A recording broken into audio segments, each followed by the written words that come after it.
This is your host, Stephen Sargeant, talking to you around the coin podcast. Today, we're talking to Eitan Katz from Kima. He's the co-founder and CEO, and we're talking about interoperability, how to bring together this chain and that chain, make them talk to each other, how to transfer value. You know, that's one of the biggest bottlenecks in the industry. We talked a little bit about his early days, maybe touching AI a little too soon before it was even called AI, and how he got into the scalability issue of interoperability. We talk about the alternatives. We talk about not using a smart contract or oracles and how their technology might be the thing that is needed to avoid the vulnerabilities that traditional bridges, smart contracts, and DeFi protocols face. We even get into a little bit of a regulatory conversation and compliance, because they're also bridging the networks of blockchains from TradFi to DeFi. This is a lot. For anyone that's in traditional or in DeFi, this is a really good episode. And to hear how they're, using interoperability without smart contracts, chains, or bridges or Oracle is completely outstanding. It blew my mind, and I'm sure it'll blow yours. Let me know how you like this podcast. This is your host, Stephen Sargeant. We're back with another edition of the Around the Coin podcast. We have a special one with Eitan Katz, the CEO and co-founder of Kima. Tell us a little bit about yourself, Eitan. What is Kima? And then we're going to go deep dive into your background and a little bit about how you got into this space, because, with Bitcoin prices rising, I think today was at 92,000. I'm not sure. I think people just put prices up there. They don't even know how much it is. They just keep on throwing numbers to see how many views that they can get on their Twitter handle. But tell me exactly, a little bit about yourself, and then I go deep into the questions. Yeah. So hi, Stephen. Pleasure to be here. So, yeah, if I have to go back, I guess we'll talk about my history. But throughout my own personal history, I got deep into technology early on. So that's my angle. I've been an engineer and a product manager, and did a bunch of roles in the software realm. Kima is, I think, my most ambitious project so far. We've been working on it for the past 3 years with a very big mission and a very ambitious vision to really create or bring together financial ecosystems. And there's nothing better to do it other than a blockchain. So we are building a settlement layer, a universal settlement layer that can bring together any type of financial system, including blockchains and banks. They can all live together and settle transactions in a seamless manner. So that's basically our mission. I love it. You worked at Hewlett Packard, HP, for the young folks that listen to this podcast. One of the interesting things, I saw you were into, venture capitalism, VC startup that only focused or majority focused on the Ukraine as a high potential area to grow startups. Now, with the Russian invasion on the Ukraine, with so many stories coming out of the Ukraine, I didn't realize they're very technically savvy when it comes to IT. They probably have maybe some of the best IT outside of Israel per capita. And I could be wrong about that, but it just seems that a lot of their resources is based on the IT capabilities. What did you see in that region in 2017 that maybe a lot of people are starting to see now that a lot of these individuals are looking for work abroad because of what's happening there in their homeland? Yeah. So, opportunities are where there's some kind of an asymmetry. And when I was with HP, I created a new innovation framework for the corporate to nurture organic innovation. So back then, HP was a 300,000 people enterprise, a huge corporate. And the internal organic innovation was something that nobody really tried to nurture.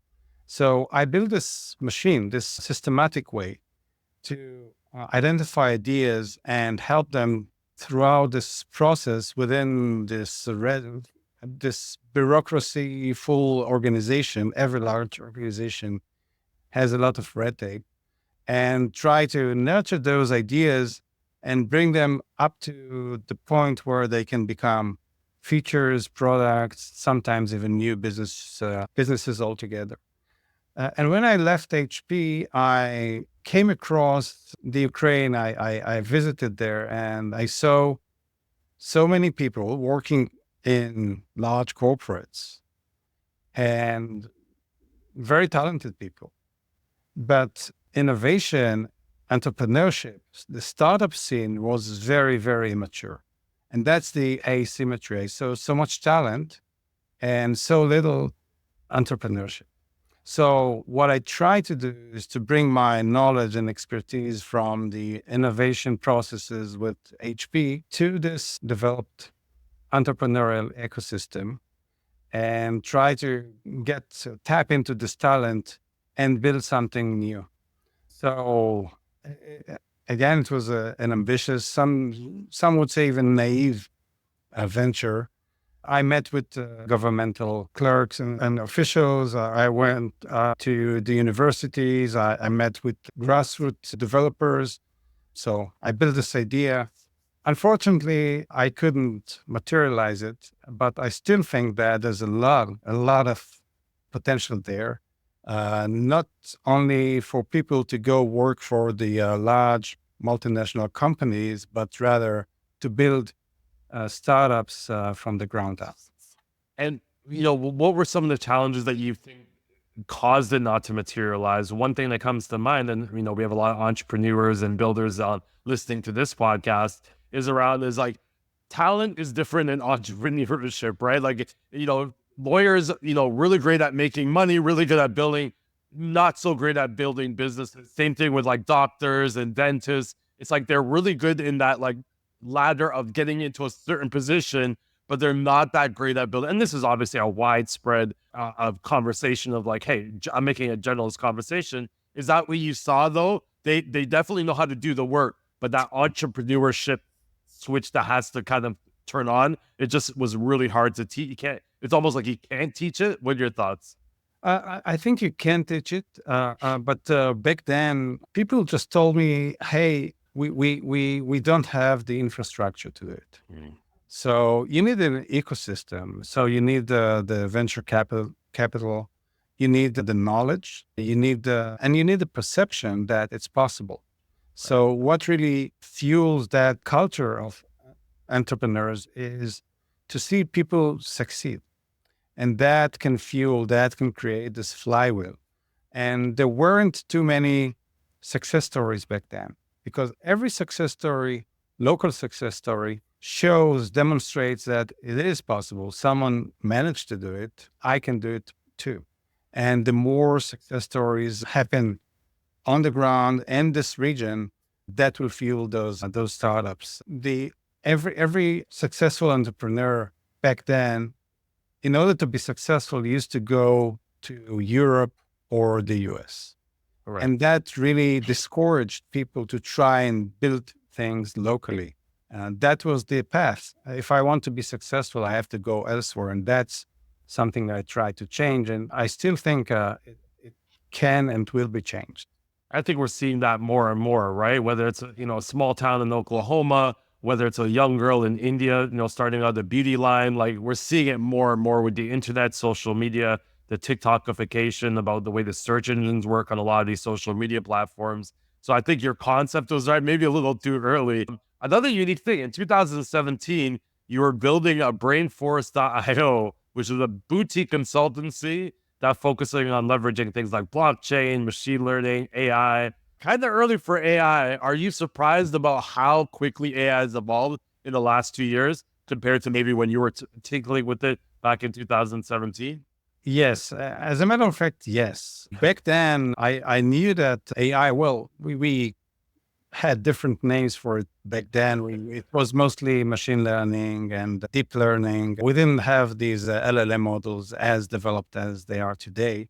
So it was mostly about automation of things, nothing like what we know from ChatGPT and Claude and these products. So I saw that with these models, the machine learning and deep learning, there's so much that can be done for companies and increase the efficiency, that why not train people to develop these applications based on machine learning and deep learning, and provide this talent to companies that would want to, have this next level, next generation of products.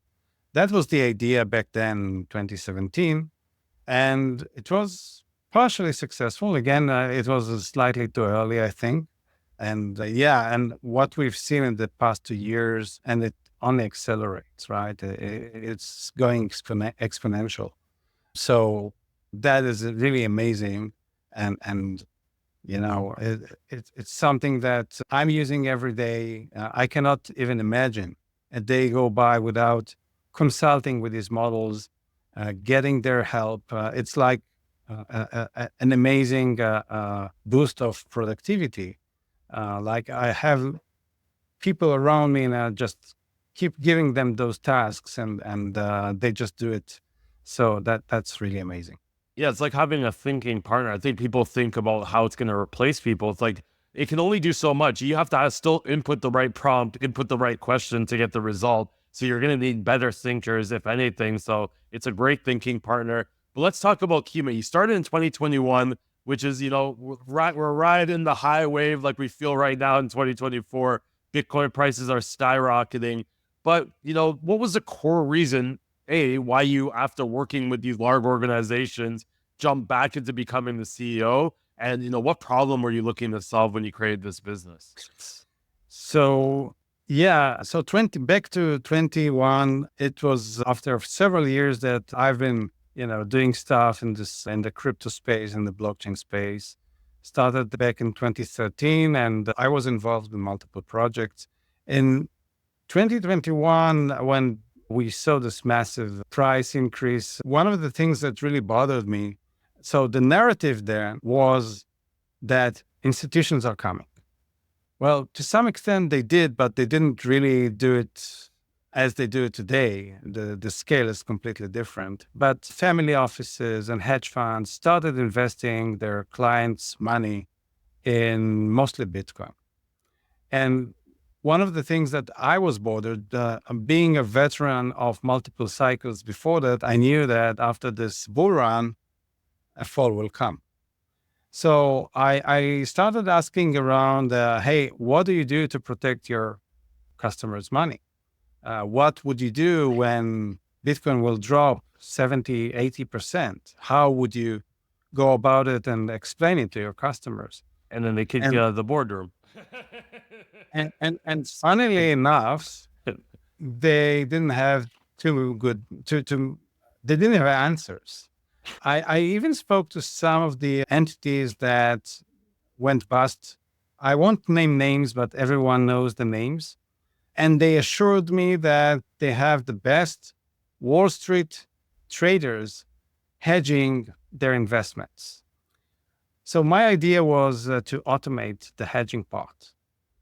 So I created automatic hedging strategies for Bitcoin and for some other tokens. So people don't have to think about it. It will be done automatically. They will lose some of the upside, but they will definitely be able to sleep well at night because downside will be protected. That was the idea. So that was in early 21. We developed the product for a few months. We rolled out the first version, and Bitcoin went from $30,000 to $69,000. Yeah, and you look like a complete lunatic, right? Obviously, everyone's like, oh, and you made an interesting point. When the price goes up, nobody asks questions, and that's how we always get in trouble. When FTX is giving away money, nobody's asking questions when they're sitting, in the box seats at Miami Arena, especially the pension funds. Like, everyone's like, oh my God, the Ontario, I'm in Canada. So the Ontario pension fund, like, well, somebody brokered that deal, and that person was at a lot of basketball games, I'm assuming, because nobody's asking questions. Everyone's just holding out their bucket, wondering how they can catch the money that's dropping down. Where you're like, hey, there's these buckets eventually are going to get too heavy and the bond's going to come out. What happens then? And nobody wants to talk about that. So and that's why, you get the spoils when you're able to kind of think like that, where everyone's just trying to catch the money. Nobody's wondering what happens when the bottom comes out of the basket. So that was 21. That was before Kima. And so two things happened. One, we saw that if it's up only, nobody cares about the downside, right? So if you go out and try to validate your idea and everyone tells you that it's not interesting, then you have to come to a conclusion that you need to do something else. However, we learned something, another thing. One of the potential customers asked us, hey, I have some money in Solana. Can you hedge that? Now, back then, 21, there weren't too many derivatives available on any other ecosystem other than Ethereum. So actually, we had two sources of derivative assets. One was centralized exchanges like Deribit, and the other was Ethereum with DYDX and protocols like that. And none of those has anything to do with Solana. So how do you utilize assets and protocols and instruments on Solana if they live somewhere else? So we looked at the available solutions and we were not happy about them for various reasons. And we started thinking, why won't we do it? And let's design a solution that would make this whole thing seamless. So let's create an interoperability, a settlement layer that can connect any type of ecosystem, regardless of whether it's centralized or decentralized. But let's do it in a trustless manner. Let's use the blockchain to broker or settle these transactions. That was the idea that really we understood that nobody has tried to do it. There's an unmet need. We had this need ourselves. Let's do it. And that's how Kima was born at the end of 2021. What were your thoughts? I know at this time when you're building, maybe not as many companies building, but even on this podcast, we've had app chains, side chains, L2, like interoperability layers, the settlement layers, people actually be building settlement layers. We've had Solana on, Ethereum virtual machines. We've had Ethereum on Solana virtual. You've had every combination to make interoperability more scalable. What has been your competitive advantage, or what maybe you're doing similar to those companies and what you're doing different than those companies that make customers want to work with you? Yeah, so indeed, there's more than one blockchain. You need interoperability because at the end of the day, applications will be built on one blockchain, but at some point, there's a good chance they will need to get data or assets on another blockchain or just invoke functionality on another blockchain. So, and we've seen this, you see by my gray hair, I've been around for a while, even before the days of the blockchain. So I've seen the PC and I've seen the internet and I've seen mobile. I saw all these generations of technology, and you know what? It happens every single time. Every time there's a new technology, there are companies that are building those silos, those islands, and then there's a need to connect them. So we have that with blockchains, but we had it with enterprise systems. We had it with, we have this still this very day. If you are trying to send money from the United States to Europe, or from, from Argentina to South Africa, it doesn't really matter. These are two disparate systems built by two different central banks, and they don't talk with each other. So then this is why we have SWIFT. This is why we have intermediaries. Right. And didn't we build the blockchain just to get rid of intermediaries? So now we're introducing another type of intermediary. And that is something that we wanted to solve. So the other thing, and I kind of implied earlier that we were not happy with the solutions that we saw. One of the problems was trust and security. So the typical bridging solution is a mint and burn or lock and mint type of a solution. Someone writes a smart contract that locks an asset on chain A and mints a synthetic representation of that asset on chain B. It's like, I will send you a fax with an image of $100 bill, And you should be expected to go to the grocery store and buy with it something. Would the grocery store trust this?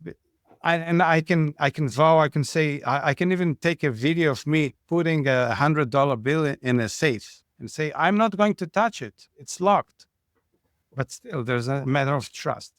So you have to trust the smart contract developers, and you have to trust the way they manage the keys for the smart contracts. And guess what? Almost on a weekly basis, we see those various protocols get hacked, either because there were bugs in the smart contract, or someone lost or compromised the keys of the smart contract, so the code could be changed. So smart And I contract, think that's backed up by the fact that, hey, you're not using smart contracts or bridges, which seems like a wild idea when you're talking about interoperability. But, I work closely with a company called Chainalysis, and they had a report that said almost $3 billion worth of hacks, most of it in the DeFi sector, based on exactly what you're talking about.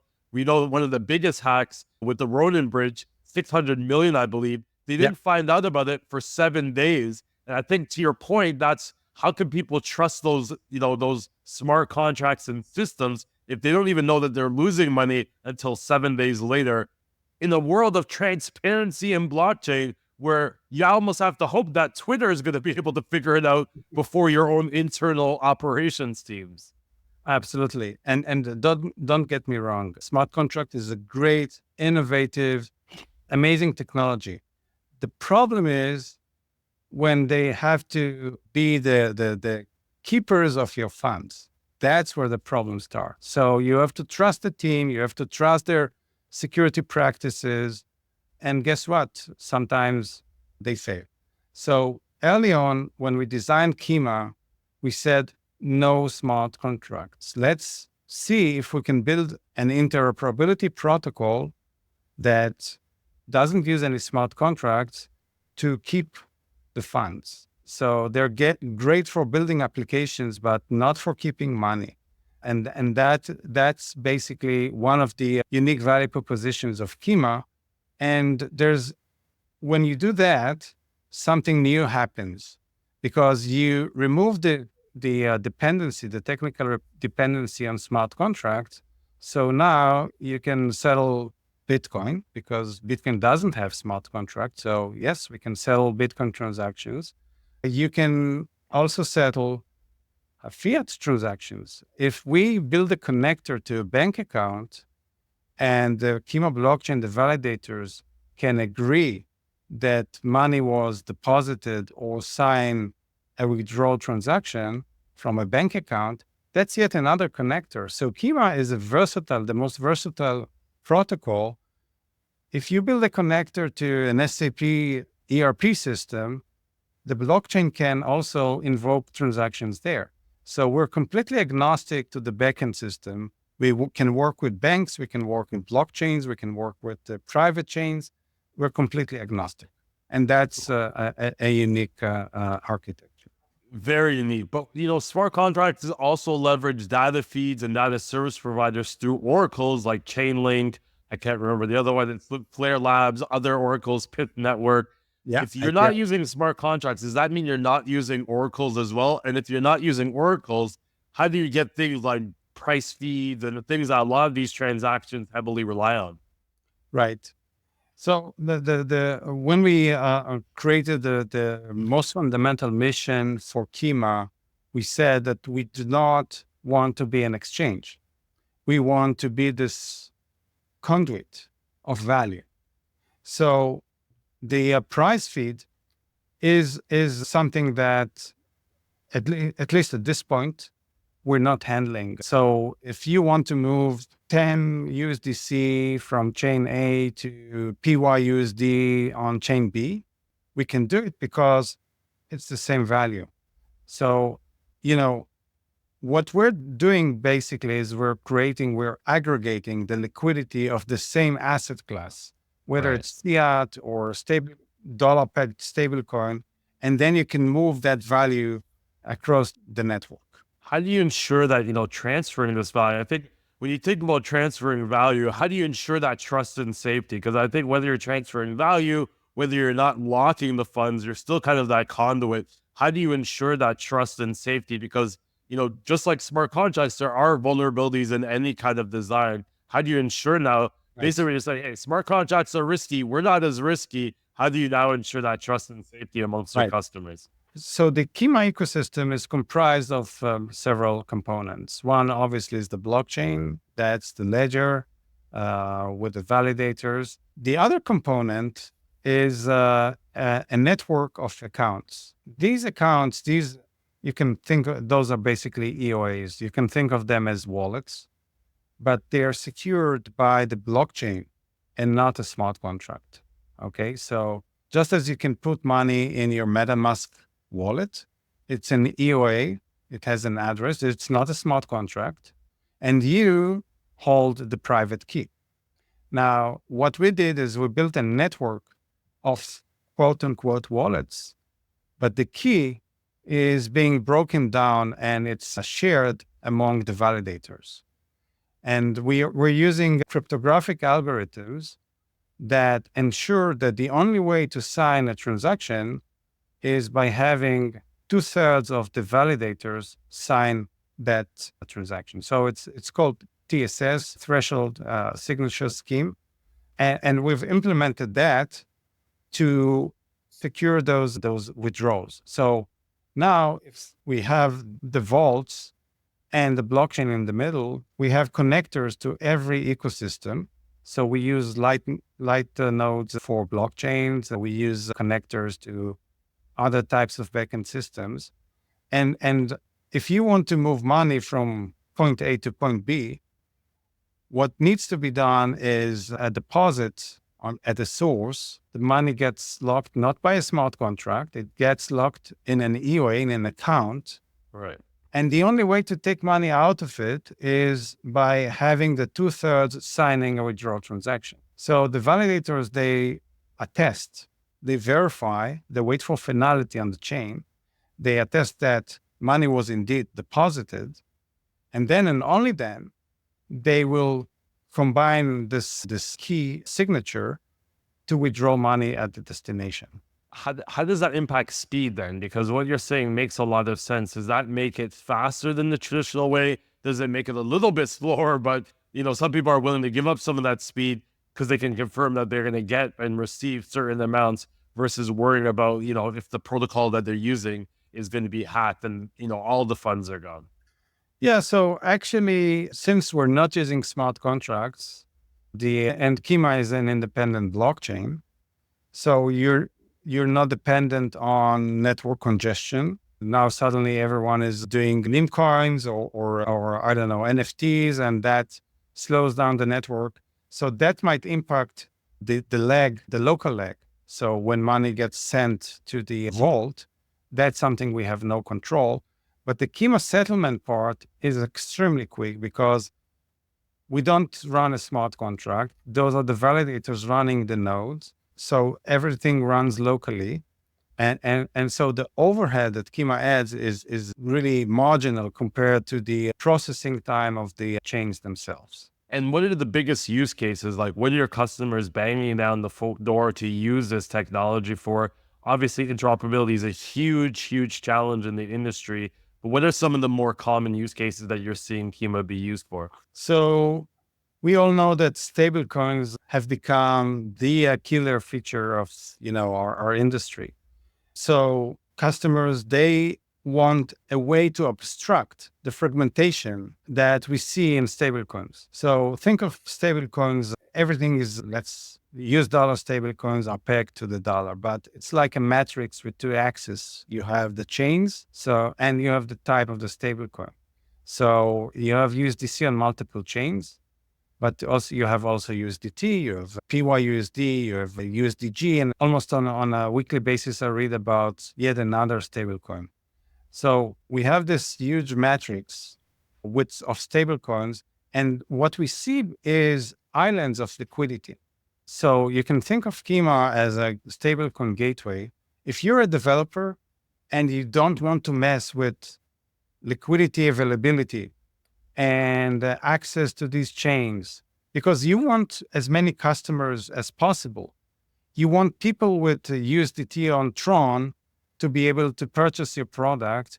You want people with USDC on Solana, and you want people with PYUSD on Ethereum, right? You don't care where they're coming from.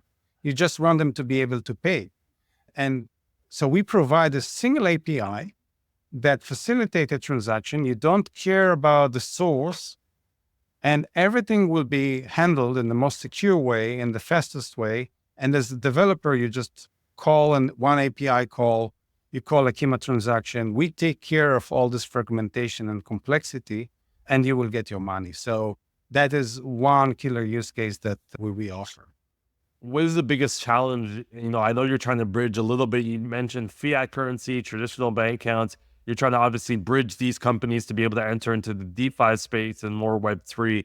What are the biggest challenges that you see from maybe both sides? Like, I'm assuming the institutional companies have a little bit of, concerns around compliance and KYC and who they're interacting with as part of these liquidity partners. What are some challenges that you're seeing on both sides? Yeah, a great point here. And, the more things change, the more they stay the same, right? So I see there's a big debate now among the institutions. Should they go with a public chain or should they have their own private chain? It's a real debate, and there are pros and cons. But those of you who are old enough to remember the old internet days, we had the same debates among corporates. Should we use the public internet or should we use local versions of the internet? They used to call it intranet. Right. So corporates used to have their own internal internet. And guess what? Nobody wanted to use because they couldn't Google something. Exactly. So you couldn't Google it. You couldn't connect to your partner that used another network. And then came the intermediaries that tried to connect those intranets. And eventually the internet prevailed, right? Everyone is using the internet. They've put other measures of security. The major concern was security. So there were other ways to solve the security problem. And so we still see this debate. Some enterprises want their own chain, their own version of the chain. And Kima is all about understanding and sufficing the needs of our customers.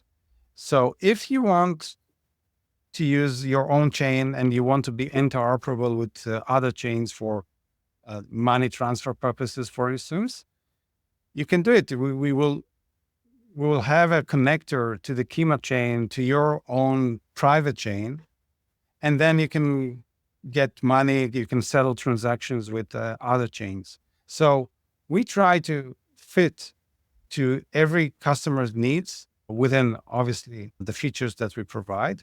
This is our philosophy. We say, you continue to work the way you want to work, Right. and let the network fit to your needs and not the other way around. Yeah, and that probably helps with onboarding too, right? If they can kind of work in the same workflow, they don't feel like there's much change. You're just kind of adding in the operability for them. What do you see from us? I don't know if you're measuring this. I'm assuming that overall you see the trends. What are some trends? You see a lot of money being pushed over to Solana because of the meme coin culture and, the uptick or is it Bitcoin? They're getting DeFi Bitcoin. So you see a lot of money going back that way now, especially with the price pumping. Do you see any specific flow trends that you're like, oh, this is kind of interesting? And has that changed since the election? Yeah, so obviously not all the data is available on chain. So we have to, compose the picture from multiple pieces. So we see the inflows or outflows to the ETFs. That's kind of the reaction of the market. And that's mostly Bitcoin. So that's a good way to see, okay, people want a piece of this new type of thing that everyone is talking about. And it's now easy, right? You can, from your 401k, you can buy one of those ETFs and you're exposed to the price of Bitcoin. We do see when we look on-chain data, I think the majority of volume is in DeFi. But we're starting to see some interesting trends around real world assets. Yeah. And the reason is that this is big money, right? We're talking about BlackRock. We're talking about the big folks of Wall Street coming into the tokenization space. And right now they're just experimenting with some billions of dollars. Those are the peanuts. If that works well, we're talking about trillions. So if you look at the on-chain data, you can see money funds, money market funds being tokenized, and you see the uptick of the volumes of the TVLs, if you will, and the Digens term. So that's the big money coming into the DeFi space, tokenizing real world assets in the trillions in just a few years. Yeah. And we've seen already like one of the biggest ETFs funds launch period, right? Not just in crypto, in all assets.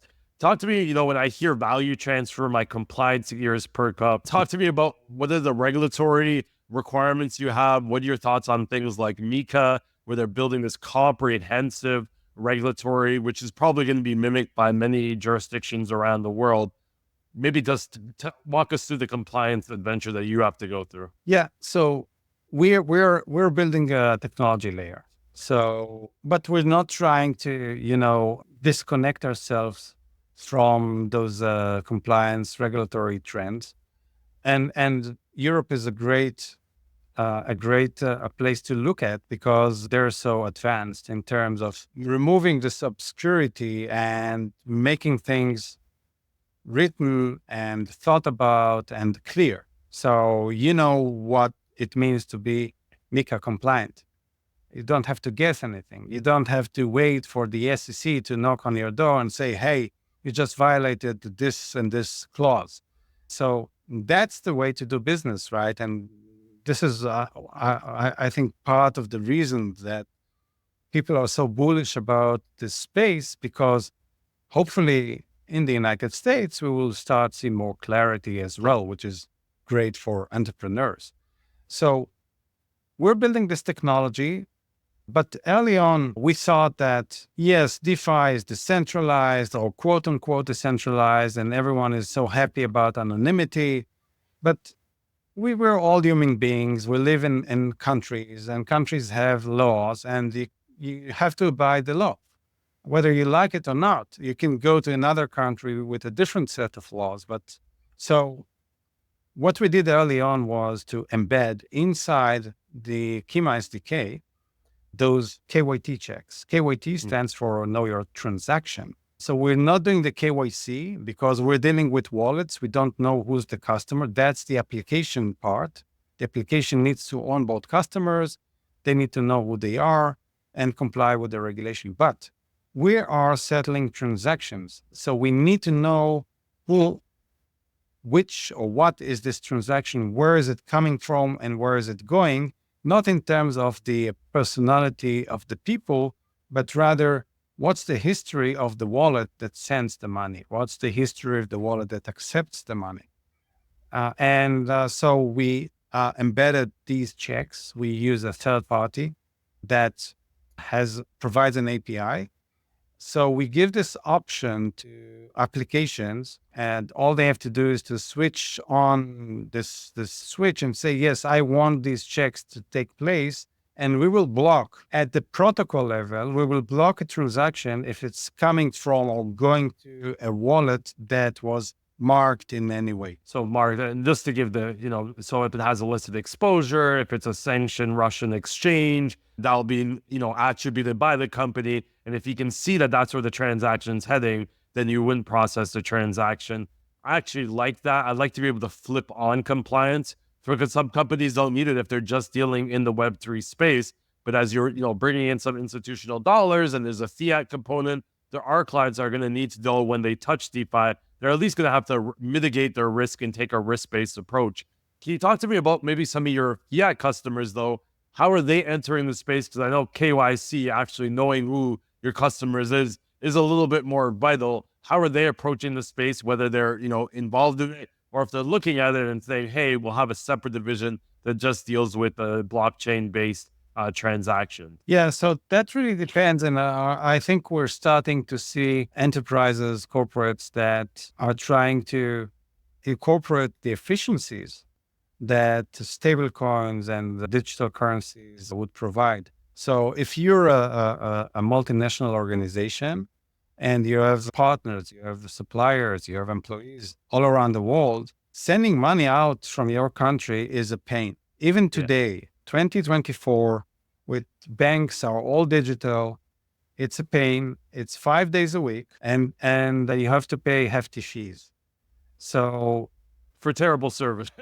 and FT fees for terrible service. Some of the banks are a little better. You can do the wire transfer. You don't have to walk into the bank anymore. You can do a wire transfer from online banking, but then they have limits. And if you don't put in certain information, even for me, just send from Canada to the US is a complete nightmare considering they have so many applications around Venmo and PayPal. It's quite extraordinary that we haven't solved the payment problem. That's probably for another podcast. Yes, exactly. And these organizations, they realize that when you send a digital currency, you don't need a bank, and settlement is instant, because once the chain said yes, money was sent, it's sent, because the other guy, the other person on the other end, if they took your money, the other person gets the money. That's the nature of the transaction, right? There's a from and to. It's not just from and then you just wait. So it's an atomic transaction. It's fast. It's 7 days a week, and costs are potentially marginal. So nobody can argue that blockchain technology, digital currencies are useless because they're very, very efficient. This is a real life scenario. This is a real life use case that we see more and more companies adopting that. However, there is this last mile. So in most countries, you cannot go and purchase goods with the stablecoin. So the off-ramp and the on-ramp are still painful. And as we know, painful equals hefty fees and slow. So this is where we see another set of intermediaries specializing in on-ramp or off-ramp. And Kima's approach is we don't care if it's fiat, if it's digital currencies, same API. Your customer wants fiat, they will get fiat. Your customer wants digital currencies, they will get it. And they could be an instant settlement still. So this last mile is extremely important, extremely difficult.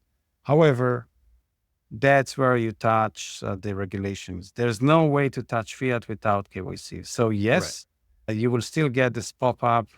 You will still need to identify yourself, take a photo with your passport, sometimes even talk while you do it, write the date or whatever.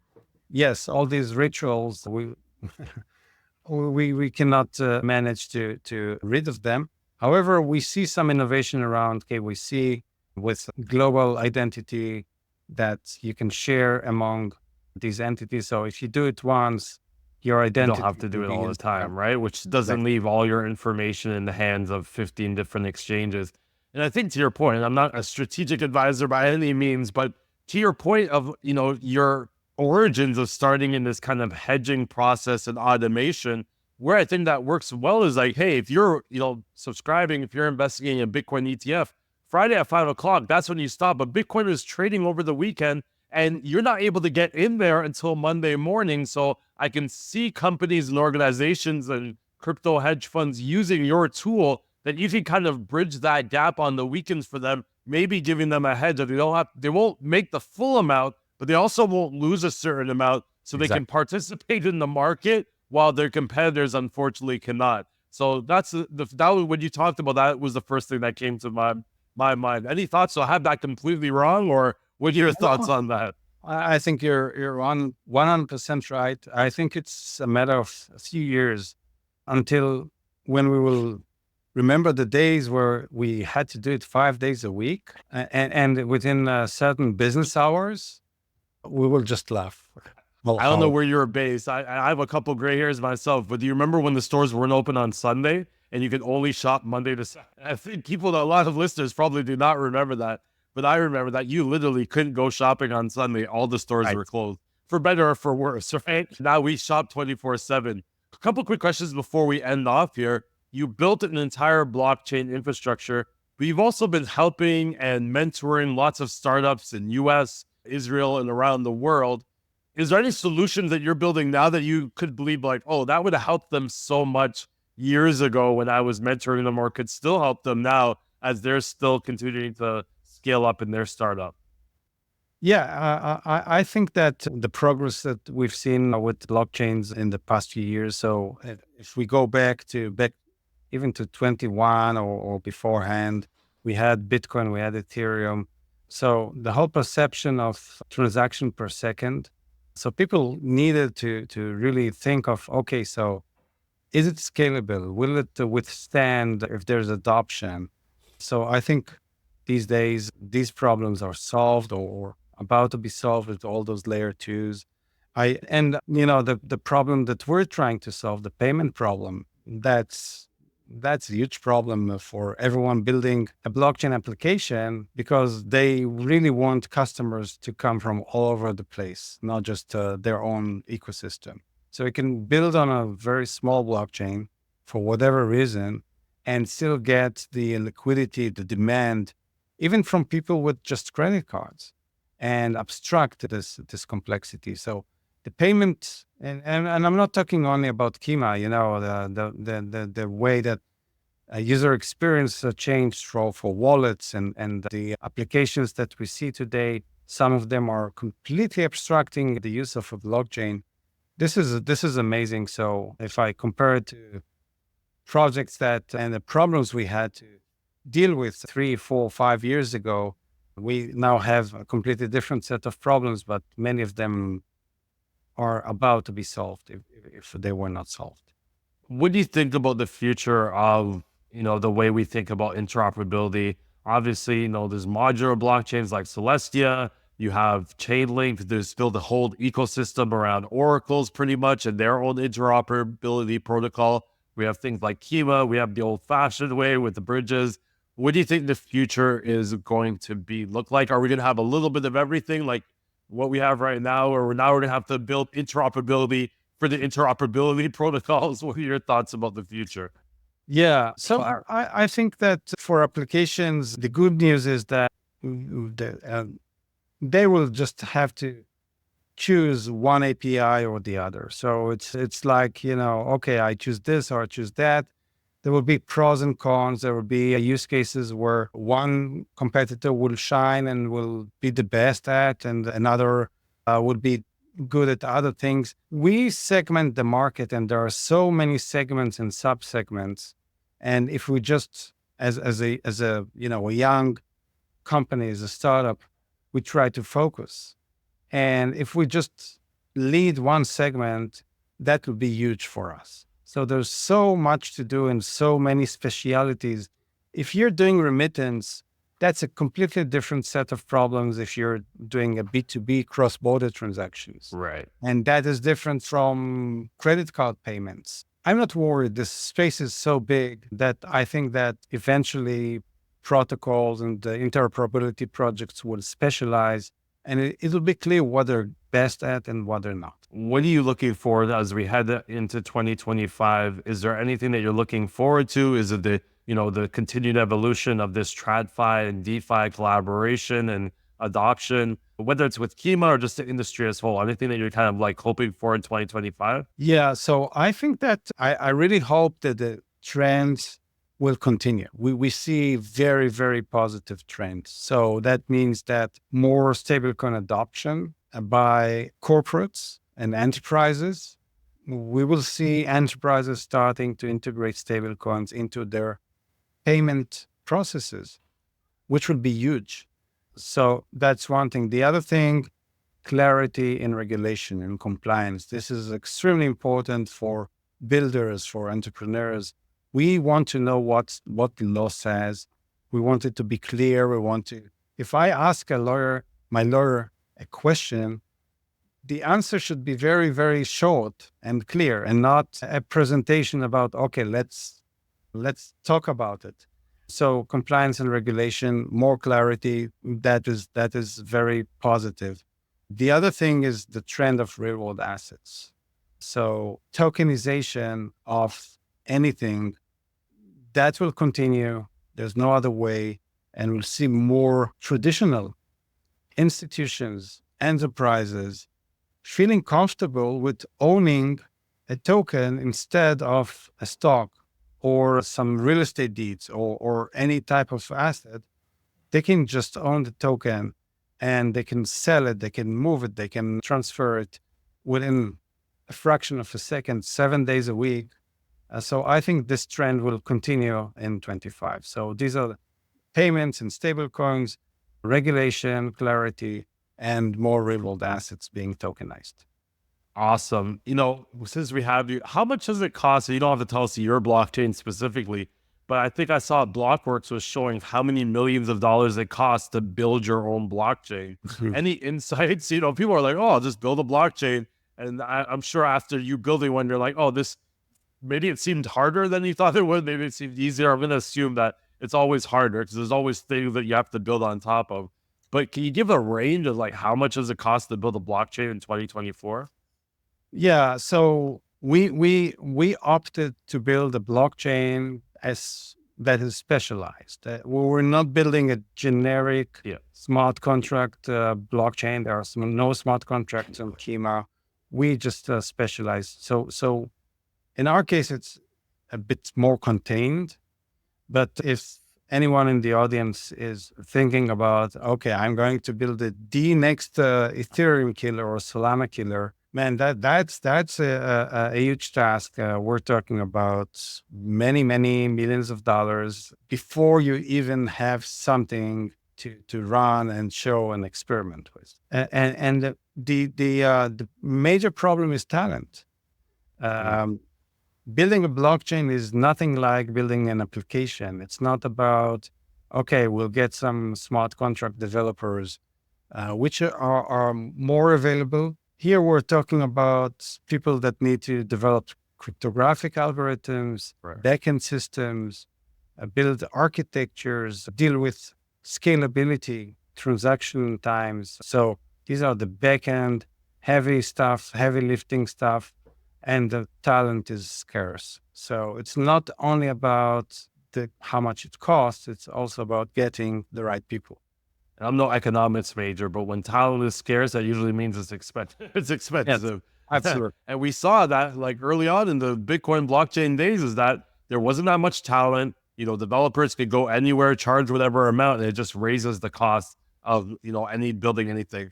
But since I have a VC that, that looks very futuristic at upcoming regions, is there anything that you're seeing out there? They're like, hey, I don't have the time to get involved in this, but people should probably look because either it's an emerging region, an emerging technology. Maybe you're like, hey, ChatGPT won't be the answer, but what they build on top of it would be. Any insights that has, your mind tickling when you see it come across your Twitter feed? Yeah, definitely. I have a backlog of ideas in my mind. AI is so exciting. And so every aspect of our lives, there are things that can be completely changed with AI. So, problems that have been out there for years can be now tackled with AI because it's a new level of technology. So I have my own specific things because, things that I love doing. I love music. So I always had this dream of composing, and now you can use AI to compose music, right? And the scale of things, you can use AI to do movies. You can use AI to do things that we didn't, the most creative things. You need a human being there, but now you can do a one-man show of doing things that you needed a whole company in the past. So I think that if you have an idea, think how you can use AI to accelerate it, build stuff in 30 years ago, you needed $1, $2, $3 million just to get started. And then came the just to have this podcast, You mean $1 just for anyone to listen to this podcast is what you would have needed. And then came the PCs and the mobile and the internet and the cloud computing. And we saw a reduction, not in percentages, but in orders of magnitude. So now we will see the same thing, reduction in orders of magnitude of building companies by a solo entrepreneur or a couple of entrepreneurs. The things that can be done in the garage today are really, it's only a matter of imagination. I love that. Any, quick advice for anyone building in this space now? They see the price go up. You've been through a couple cycles now. Any words of advice that you've had to maybe learn the hard way, or you've seen others fall by the wayside because they might have not stuck with these principles in their head? Yeah. So for the builders in the audience, I would say just ignore price, whether it goes up or it comes down, and both will happen. Just ignore price, just go and build. Now is a good time to build. It was a good time to build when Bitcoin was, 80% down from its peak. So go out and build. For the non-builders, I would say, I'm not a financial advisor, but I've been in several cycles. It's a train. If you got on board the train, don't forget to get out of the train, because otherwise it will be a round trip. So don't be too greedy. Remember that you're on a ride, but a ride has to end. Otherwise, the train will come back. So don't find yourself on a round trip. Just try to get the most, educate yourself, learn as much as you can, but don't be too greedy. I love that. Great advice. Where can people find you? Where do you spend the most time? Twitter, LinkedIn, Medium? Where can we find you spending most of your time? Yeah, so Twitter, definitely. I'm mostly reading, but yeah, people can reach out. LinkedIn as well. So I'm posting from time to time my thoughts. Feel free to reach out. I love it. You have some great thoughts. Thank you so much, Eitan. It's great. Continued success with Kima. Maybe we'll have you back in a year after we get through at least this. Maybe, the next time it'll be still rising. Who knows? And we can check back at what you've built and some of the use cases that have come out of this last bull market. Thank you so much, Stephen. Thank you.